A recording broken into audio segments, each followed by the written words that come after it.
முந்தினவைகளை நினைக்க வேண்டாம், பூர்வமானவைகளை சிந்திக்க வேண்டாம். ஆண்டவர் சொல்றாரு, முந்தின காரியம், முன்னால செய்த சில பாவங்கள், நீங்க மனம் திரும்பிட்டீங்க, ரட்சிக்கப்பட்டுட்டீங்க. அந்த பழைய பாவத்தை பிசாசு ஞாபகப்படுத்துறானா, அது சாத்தானுடைய தந்திரம். நீ இப்படி எல்லாம் பாவம் செய்ததானா இன்னைக்கு உனக்கு எப்படி ஆசீர்வாதம் வரும்? அதெல்லாம் இயேசு மன்னித்து மறந்து விட்டார்.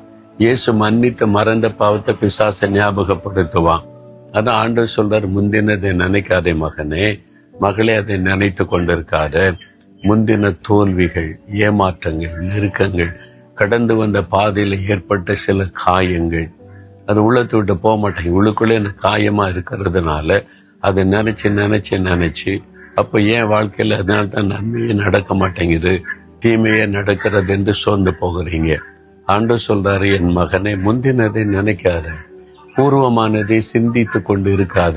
எங்க அப்பா காலம் எப்படி இருக்கு தெரியுமா, எங்க தாத்தா எப்படி இருந்தார் தெரியுமா, இப்படி முந்தின காலம் என்ன தெரியுமா, நீ பெருமை பேசி கொண்டு இருந்து இன்றைக்கு அது பயன்படாது, இன்றைக்கு ஆசீர்வாதம் வராது.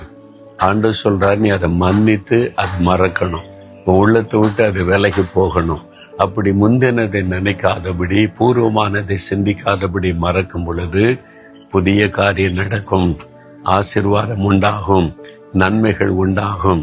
இன்றைக்கு ஆண்டவர் அதைத்தான் சொல்லுகிறார். பாருங்க, ஒரு